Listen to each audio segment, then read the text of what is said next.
Mark Zuckerberg was a Harvard freshman with a gift for computer programming.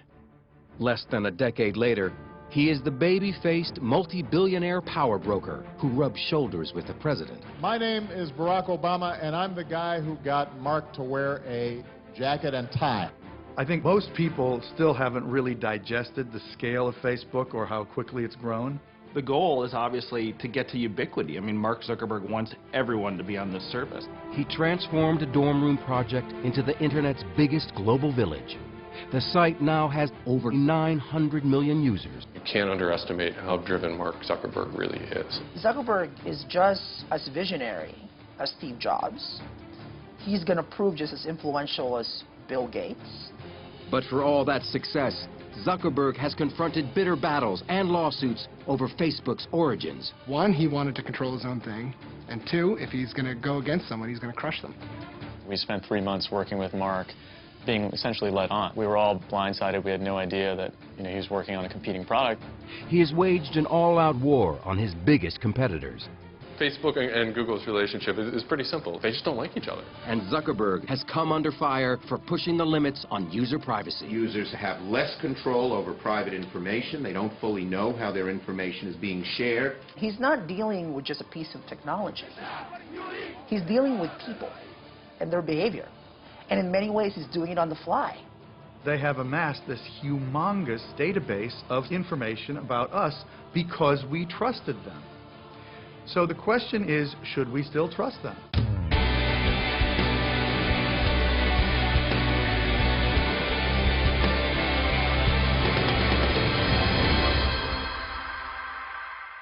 I think that the goal that we went into it with wasn't to make an online community, but sort of like a mirror for the real community that existed in real life. Mark Zuckerberg. We think we know him because we've seen his life unfold in the Oscar-winning movie The Social Network. The portrait was unsparing, a super geek, intense, cutthroat, brilliant, and socially crippled. I don't understand. Which part? But was it accurate? He's always had friends. He's a pretty social guy. I think the last time I checked, 879 friends on Facebook. This is the real Mark Zuckerberg in rarely seen footage shot at Facebook's first corporate headquarters by young filmmakers in 2005. What are we celebrating, Mark? It's got 3 million users. 3 million users. Yeah. And how long has Facebook been around? Not that long. A little more than a year. Like a little more than a year. At this point, yeah. While Zuckerberg pushes the envelope on user privacy, he opted out of participating in this program. In 2004, at the age of 19, he created Facebook. Today, the 28-year-old CEO has accumulated a net worth estimated at $15.5 billion.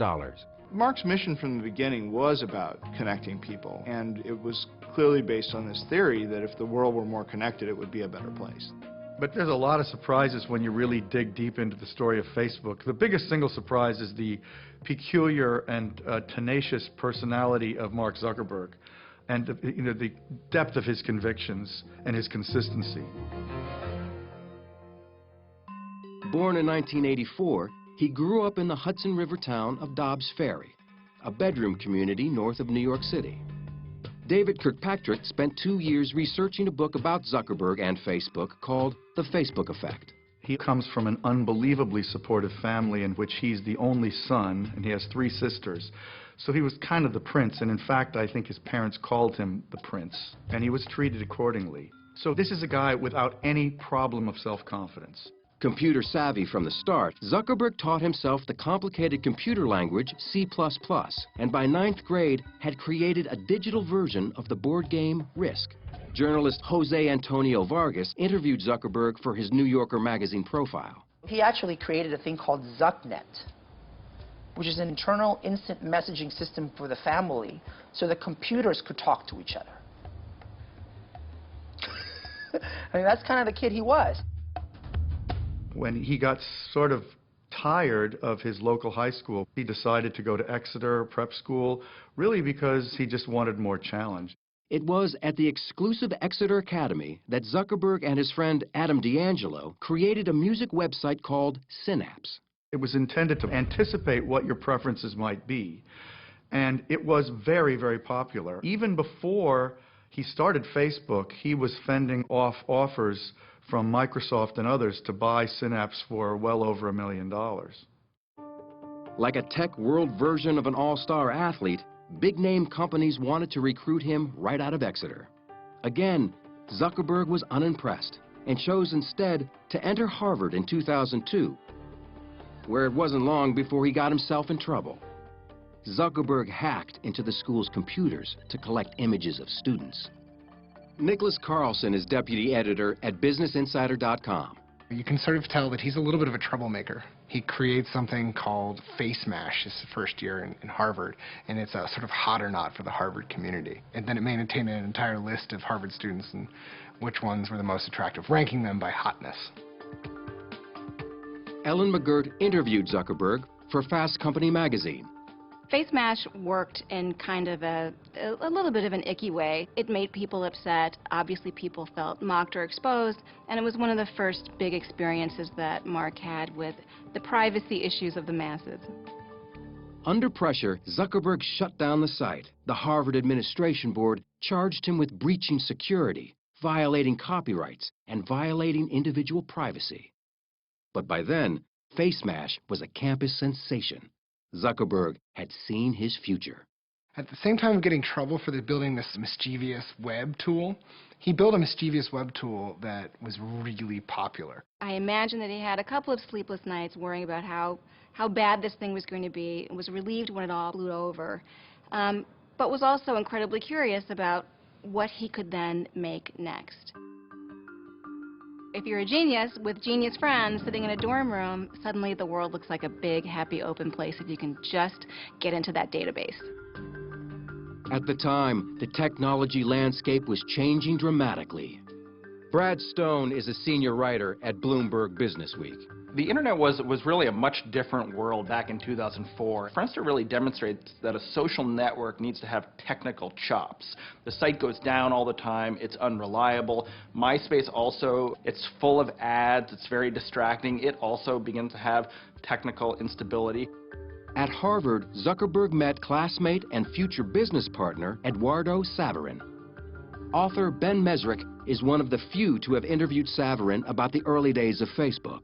Eduardo met Mark Zuckerberg in an underground Jewish fraternity. The underground scene at Harvard, you know, these were not really fun events. These were kind of strange little social settings, really bad parties, mostly all guys. And so Eduardo and Mark met in this scene, and they became friends pretty quickly because they were both kind of outsiders. Face Mash got Zuckerberg noticed by 3 insiders. Upperclassmen building a social networking site called Harvard Connection, Olympic rowers and twins Cameron and Tyler Winklevoss, with partner Divya Narendra. Harvard Connection was an idea that I'd come up with when I was a junior in college. This was at the end of 2002. The team had been building the site for nearly a year. 2 of their original programmers had moved on, and they desperately needed a new partner.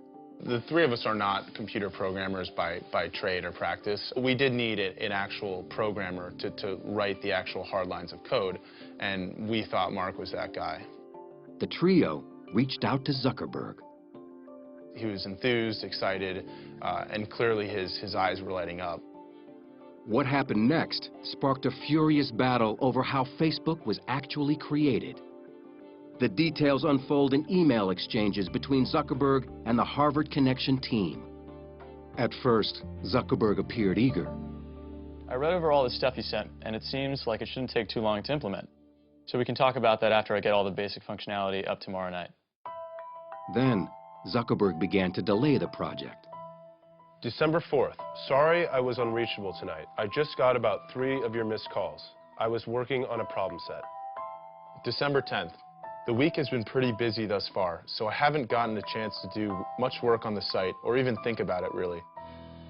Zuckerberg was stalling because he was busy working on a similar social networking site based on Harvard's student directory called The Facebook. He and Saverin partnered to fund it. Mark came to him and said, you know, you put up $1,000 and we'll launch this site. And, you know, there were no contracts. These were just 2 kids in a dorm room, really. But that's where it started. Writer Nicholas Carlson interviewed more than a dozen people involved in the founding of Facebook and found instant messages retrieved from Zuckerberg's computer he said Zuckerberg sent to Saverin. According to Business Insider, the IM suggests Zuckerberg was deliberately misleading the Winklevoss twins. He says things like, look at this site that I'm working on, Harvard Connection. Haha, they made a mistake. They asked me to do it for them because I'm working on my own Facebook. We were always under the impression that Mark was working on HarvardConnection.com. There was never an indication from him that he could not do the work, didn't want to do the work, or was working on something identical on the side called the Facebook. When he met with the Winklevoss brothers the last time, he saw that he probably should tell them that he's been working on a competing product. He sort of conferred about it with friends. But in the end, he said, you know what I'm going to do? I'm going to blank them. I'm going to blank them in the ear.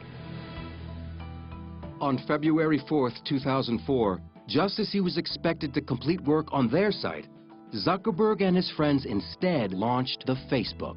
The Winklevoss brothers and Narendra found out about it the same way nearly everyone else at Harvard did. It completely blindsided us. We definitely did not expect that. Mark wanted to have control over his own project. He saw that they were onto something cool, the Winklevoss brothers, but he saw that he could do something cooler. And so, one, he wanted to control his own thing, and two, if he's going to go against someone, he's going to crush them. And that's what he did.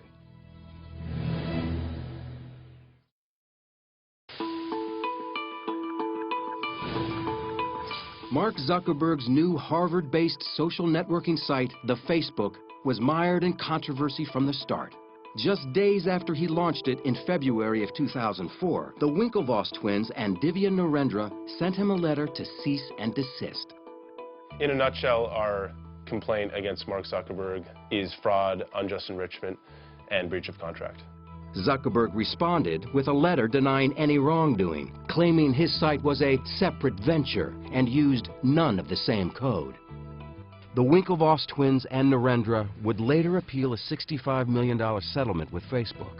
They lost in federal court, but that settlement could now be worth $200 million. But none of the vicious legal wrangling slowed the incredible momentum of the Facebook. At that point, my roommates were kind of like, you know, this is pretty cool. Like, I bet this would work at other schools. So we launched it at Columbia, Yale, and Stanford. And within a couple of weeks, each of those three schools also had thousands of users who were like, all right, this is pretty sweet. Like, let's just go all out and see how many schools we can launch this at as quickly as possible. About this point in time, they started to take meetings with venture capitalists and with bigger advertisers, and this is all kind of Eduardo's doing. They got a pretty early deal with Visa, and they had a deal with American Express. They had a number of advertisers that came and went. Then record companies started getting interested, and they began to get some pretty good revenue from the music industry. Enter Sean Parker, who had his own connection to the music business. On a trip to New York, Zuckerberg and his partner, Eduardo Saverin, had dinner with the 24-year-old co-founder of Napster. The seasoned entrepreneur and a truly creative individual, an extraordinarily interesting person who had worked his way into a network in the Valley that is just to die for, particularly at that point. For Zuckerberg, Parker was a hero and a role model. Partner Saverin didn't agree. Eduardo did not think highly of Sean from the very beginning. He thought that Sean was a snake oil salesman, that they didn't need Sean, that Sean talked a big game but was living out of a duffel bag and had been kicked out of 2 companies. In the summer of 2004, with Saverin remaining on the East Coast, Zuckerberg left Harvard. We came out to Palo Alto for the summer just to hang out because Palo Alto is kind of this mythical place where, you know, all the startups come from, and got ready to launch it at another 150 schools when the year started. One of the things that Mark did that was very smart by going to Palo Alto was to actually enter the petri dish of entrepreneurialism, particularly for new technologies. Zuckerberg and his friends moved into a large frame house with a swimming pool, and he reconnected with Sean Parker, who later became Zuckerberg's roommate. He was the adult supervision. He's the guy who showed them how things are done in Silicon Valley. He's the one who showed them how to meet investors, how to negotiate with them, who to hire. Mark has told me stories of just all of the guys coding late at night around dining room tables and eating chicken McNuggets and cereal. And there's partying going on. Sean Parker is bringing them around to the different kind of cool Silicon Valley hotspots. And meanwhile, the website is growing astronomically fast. I mean, there's a 1 million member party by December of that year. During this time, Parker gave Zuckerberg some shrewd advice he took to heart. He sort of looked at him and said, you need to be the founder of this thing, and you need to be the CEO forever. You know, you can't turn this over to investors. And Mark is able to negotiate a series of increasingly important investment deals that do two things. One, allow him enough operating cash to hire some of the smartest engineers in the business, and two, help him retain majority control in the company. But tensions began to grow with Zuckerberg's original partner, Eduardo Saverin, who remained on the East Coast. Eduardo felt that, he was the business head of the company and he was no longer being treated that way. Mark and Sean were taking meetings all over California. They were meeting with venture capitalists, and they were kind of ignoring Eduardo. He retaliated. Eduardo froze the bank accounts to try and get Mark's attention, and Mark and Sean began to sort of figure out a way to build the company without Eduardo. Zuckerberg responded and froze Saverin out. Eduardo was removed from the company masthead, and he essentially became a non-entity. He became a non-person. He was thrown out, and he became very upset.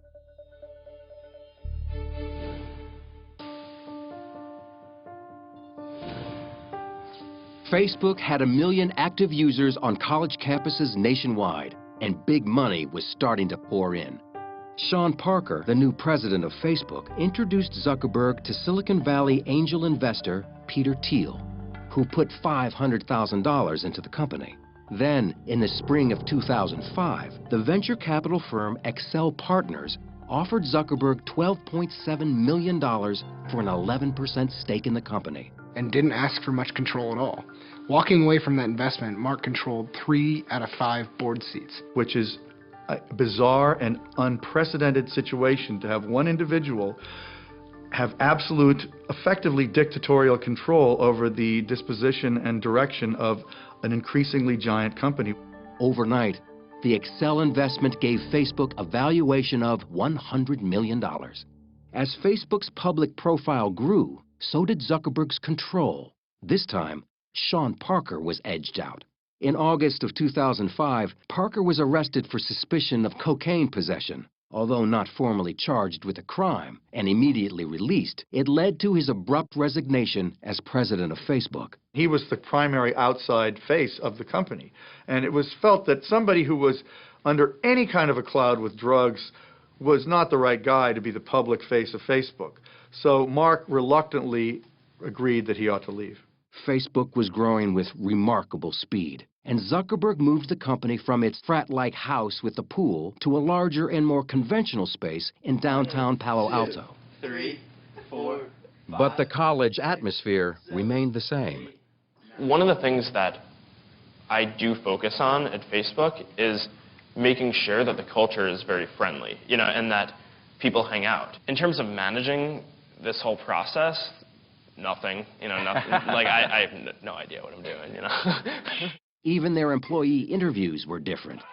Chris Kelly was brought on in the new position of Chief Privacy Officer to deal with Facebook's increasingly contentious privacy issues, at a time when the entire company numbered only a couple dozen employees. The first time I met Mark, we climbed out on the roof, out through the window, and did our interview on the roof of what was then a World Wraps. And it was clear he was young, but he had a very sophisticated understanding of what had happened so far and where he wanted to take the company. Determined to keep Facebook's unusual creative culture alive, all-night hackathons were one way to do it. We have these hackathons at the company, right, where basically everyone gets together and just hacks on something and builds something all night long. And the only rule is that you aren't allowed to work on at a hackathon what you work on the rest of the time. So people work on crazy stuff. Hackathons were some of the most kind of creative focus that you could ever imagine in a company. Imagining these incredibly talented engineers coming together for a night and saying, we're going to stay up all night and we're just going to program. And we're going to pick a project and we're going to get it done that night. It's like, great, make it. We'll prototype it. And there'll be a prototype war and see who wins. it can be a contentious environment. Bull, man, they wouldn't be able to get all the way across. No, I disagree. That's bull. We had an argument. From Mark's point of view, this is where good ideas come from quickly and efficiently. Good ideas were flowing. Zuckerberg then made a change that would give Facebook a sudden and dramatic boost, allowing people to identify or tag themselves and their friends in photographs. That was a huge, huge change that led to massive new use of Facebook, and photos became very rapidly by far the most used part of Facebook and became the single biggest driver of its growth. That growth continued in one direction, up. According to Facebook's internal tracking, its user base had shot to 5.5 million users in less than 2 years. And media giants were banging on the door. In 2006, Yahoo baited the 22-year-old Zuckerberg with an extraordinary offer, a buyout for $1 billion. Even more extraordinary, Zuckerberg turned them down. Now, if you are a parent of someone about Mark's age, you're looking at the Yahoo decision and thinking, why did you not take that money? It's never been about money. If it was, it would have just sold out. We just felt that doing that and going down that path would not help us build Facebook out to what we thought it could be.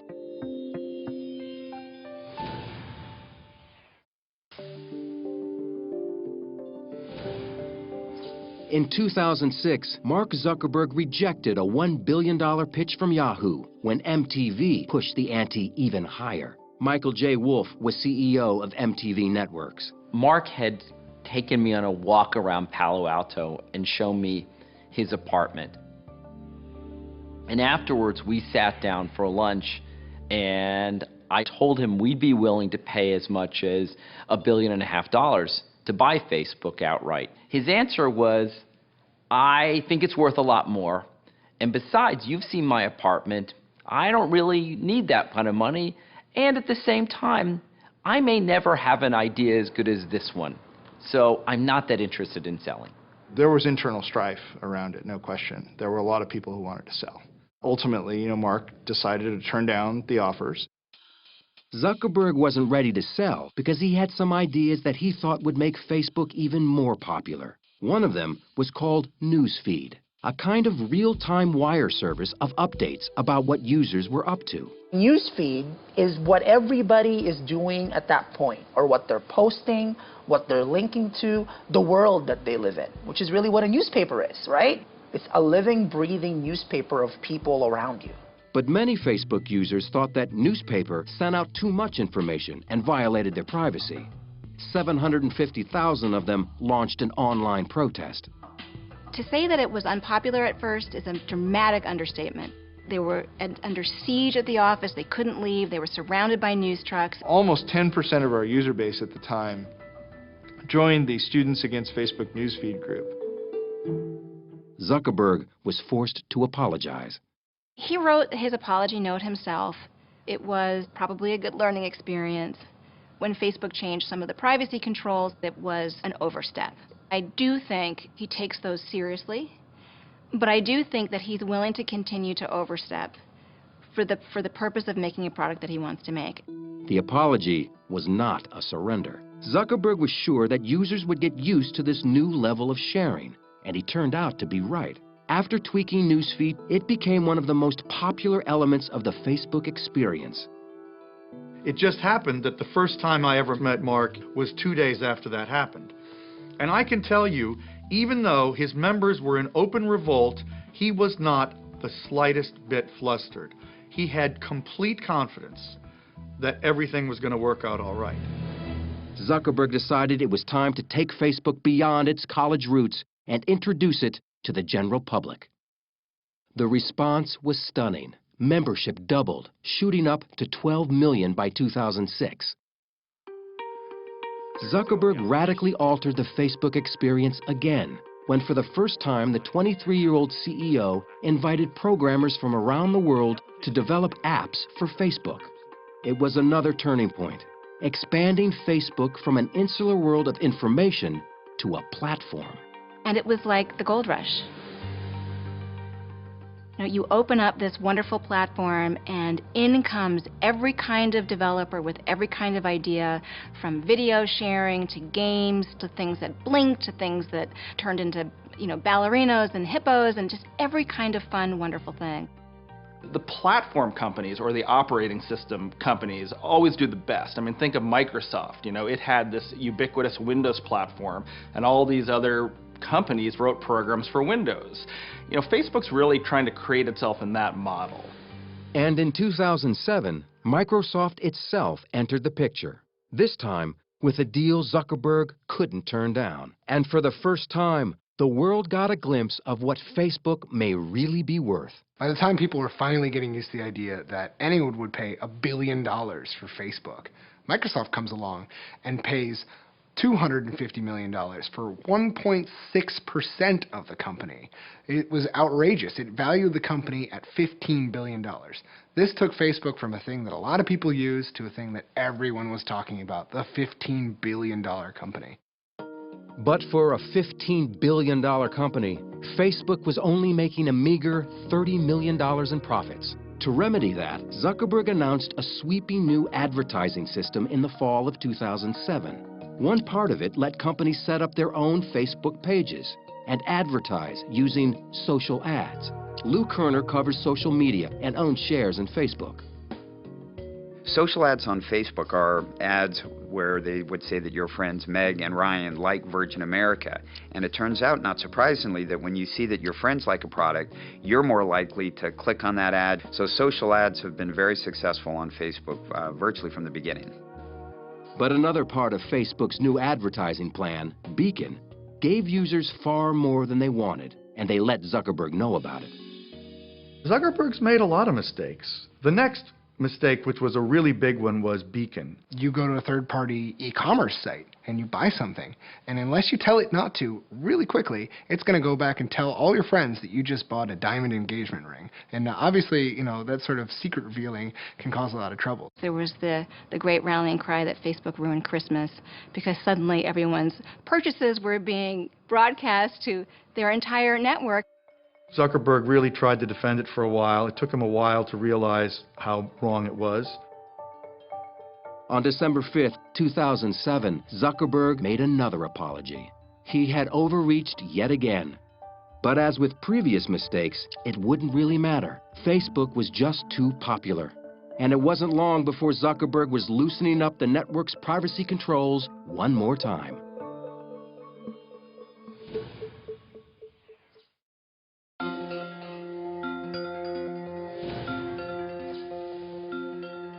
More than 4 years after co-founding Facebook, Zuckerberg still seemed uneasy in the public spotlight. What's your next thing you're going to do? Get bought? No. None of these rumors are true, right? You know, this is making me feel very uncomfortable. All right. By 2009, rumors were indeed swirling that Facebook would go public. Instead, Zuckerberg took money from a new investor. Yuri Milner, CEO of the Russian internet investment firm Digital Sky Technologies, offered a $200 million deal for just 1.9% of the company. Deals of that size are kind of never easy. There's a lot of back and forth. This deal was about the vision that we shared, how big this company can get. Everything else was sort of secondary. Milner's investment allowed Facebook to continue to expand, and it kept the development of the company firmly in the hands of its founder. Zuckerberg knew that pushing Facebook advertising even further was the key to continued growth. For years, Zuckerberg believed that Facebook was in a unique position. Today, even with the most advanced advertising systems that exist, they only have estimates of what someone's gender might be, or what someone's age might be, or what they might be interested in. But on Facebook, we know exactly what gender someone is, and exactly how old they are, and exactly what they're interested in. Jeremy Smith is Chief Strategy Officer for Second Market, a company that brokers shares in privately held companies which cannot yet be traded on the public market. What makes Facebook so desirable from the perspective of advertisers is that they are able to accumulate information on their users like nobody else. The funny thing is, the users don't really view it as data. It's themselves. It's their information. It's their lives that they're putting on there. But as far as advertisers are concerned, it is the holy grail of data. Pushing the boundaries of that holy grail of data was about to get Zuckerberg in trouble again. In December 2009, he revamped the privacy settings for Facebook's then 350 million users. Unless users individually restored their settings, previously private information was now available to everyone on the internet. Many people just sort of took that default and somewhat inadvertently allowed a lot of their information to become public. And many privacy advocates believe that they didn't explain that or disclose it sufficiently. A firestorm of complaints from users and consumer groups forced Zuckerberg to backtrack again, sparking concerns in Congress. We are here today to urge Facebook's creator and CEO, Mark Zuckerberg, to revisit this new policy as soon as possible. We believe Facebook should reverse its policy to begin exploring guidelines so users know upfront what's happening. Adding fuel to the fire was the surfacing of still more instant messages.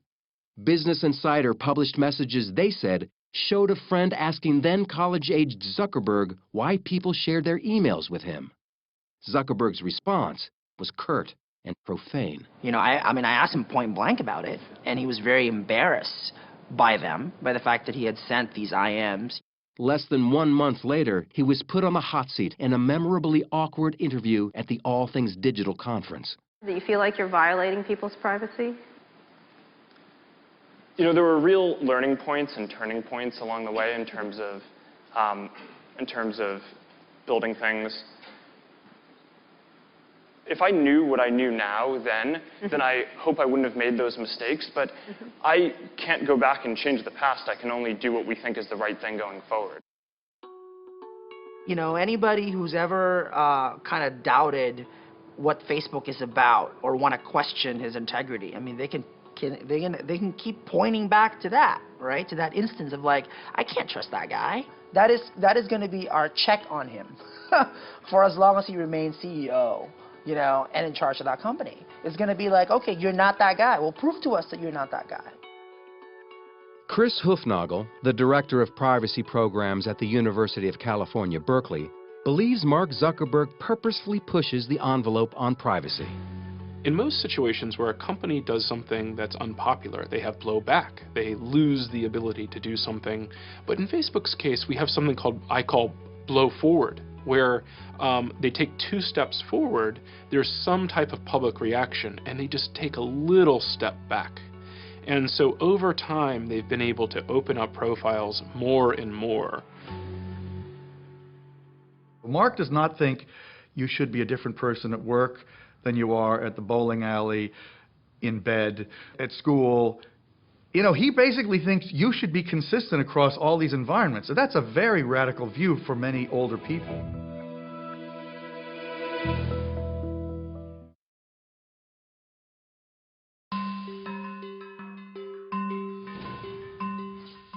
By the time Mark Zuckerberg turned 25 in 2009, he had accumulated so much notoriety, wealth, and power that author Ben Mesrick had written a book about him and the founding of Facebook.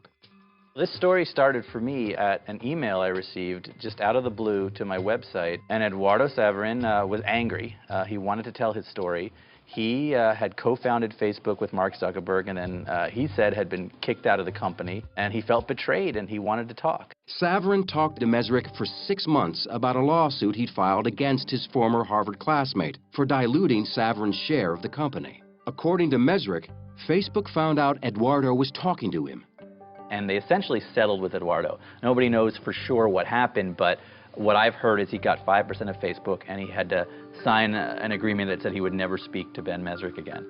But Mesrick already had enough material for his book. My proposal had leaked out on the web. Aaron Sorkin saw it. Scott Rudin saw it. So Sorkin immediately signed on to write the screenplay, and everything happened very quickly from there. The pre-release publicity surrounding the movie also seemed to force Zuckerberg to go on a PR offensive. The previously press-shy Zuckerberg was suddenly everywhere. If you build something great, that's what people care about. When people don't care about what someone says about you in a movie. He gave Oprah a tour of his house in 2010 and announced on her show a $100 million donation to public schools in Newark, New Jersey. $100 million.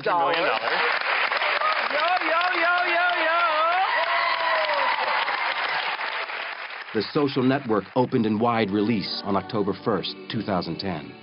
People want to go on the internet and check out their friends, so why not build a website that offers that friends, pictures, profiles? I'm talking about taking the entire social experience of college and putting it online. Zuckerberg complained about his on-screen portrait as a ruthless, socially challenged power geek with no friends. He said there were factual errors in the script. They frame it as if the whole reason for making Facebook and building something was because I wanted to get girls or wanted to get into some kind of social institution. And I mean, the reality for people who know me is I've actually been dating the same girl since before I started Facebook. They just can't wrap their head around the idea that someone might build something because they like building things.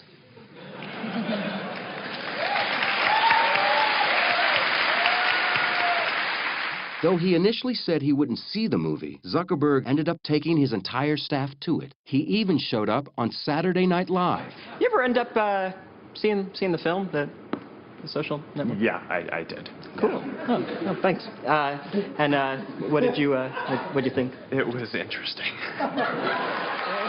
Thank you to the Hollywood Foreign Press for this extraordinary honor. The Social Network won a Golden Globe Award for Best Dramatic Picture, as well as 3 Academy Awards. First Tunisia, now Egypt. What's next? But to an increasing number of people around the world, Facebook wasn't just a Hollywood movie. It was affecting real life.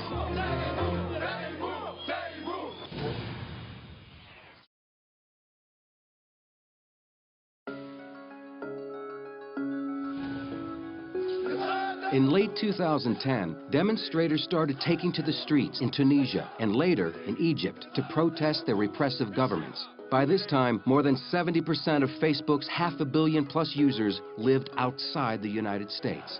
In Egypt, one flashpoint for the anger was a case of police brutality. At the center of the protests was a Google employee who ran a Facebook page.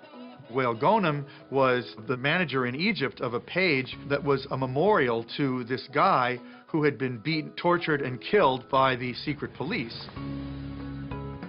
And that group became very, very large, many, many hundreds of thousands of members during the period leading up to the revolt against Mubarak.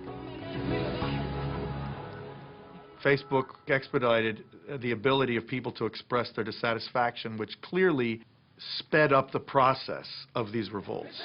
The governments of Tunisia and Egypt fell. Protesters expressed their gratitude to Facebook on the streets. One named his newborn daughter Facebook. And Wael Ghonim sang the social networking site's praises on CNN. I want to meet Mark Zuckerberg one day and thank him. I'm talking on behalf of Egypt. This revolution started on Facebook when hundreds of thousands of Egyptians started collaborating content. You know, like we would post a video on Facebook. It would be shared by 50,000 people on their walls within a few hours. Facebook itself was very quick to try to distance themselves from that political activity. I mean, obviously, they supported it, but they don't really want to be seen as a tool of change because obviously Facebook wants to be active in regimes like China. They don't necessarily want themselves viewed as a tool of insurgency. Zuckerberg has taken on a personal goal that might help him with his mission to connect the world. He says he spends an hour a day studying Chinese, which could potentially help him gain 1 billion new friends. It's the fastest growing and the biggest internet market in the world. There are hundreds of millions of users, and his mission is incomplete if he's not in China. Mark Zuckerberg's power had never been greater, and once again, speculation grew that he would take his company public. Despite enormous pressure, Zuckerberg has been hesitant to pull the trigger and cash in. 100 years, 200 years from now, what's going to be more important? The money, right? Or the fact that he has had this kind of impact? Or the fact that he's, executed and developed and helped evolve this thing that is more than just a technology site, and it's more than just a website. And so I think that's why it's never been about money, and it's never been about status. When companies go public, it's a tremendous strain on the management. And in fact, on top of all of that, when you go public, you open yourself up to even greater government scrutiny. Aware of that scrutiny, Facebook has amped up their presence in Washington with a team that includes several former White House aides and influential Capitol Hill insiders. Political official after political official will tell you, if you are absent from the debate, you're likely to be the person who kind of gets cut out. And so presence in that debate, particularly when Google and Yahoo and Microsoft and a number of other very large players are spending a lot on lobbying, is a mistake. Today, several Facebook founders, including Mark's friends and classmates, have left the company to start new ventures on their own. They've been dubbed the Facebook Mafia. But much of Silicon Valley talent is on their way in. Top programmers are leaving companies like Google to be a part of Zuckerberg's momentum. And Facebook and Google, the two internet behemoths, are competing in other ways. Ryan Singal is a staff writer for Wired magazine. Facebook and Google's relationship is pretty simple. They just don't like each other. They're really, they're competing cultures. Facebook was sort of young, brash, wild, and Google is like, an algorithm company. Like, these are guys that, like, any problem, there's got to be a way that they can write a little algorithm that'll fix it. It's clear that Google missed the rise of social, and Eric Schmidt has admitted to being flat-footed around Facebook and around social.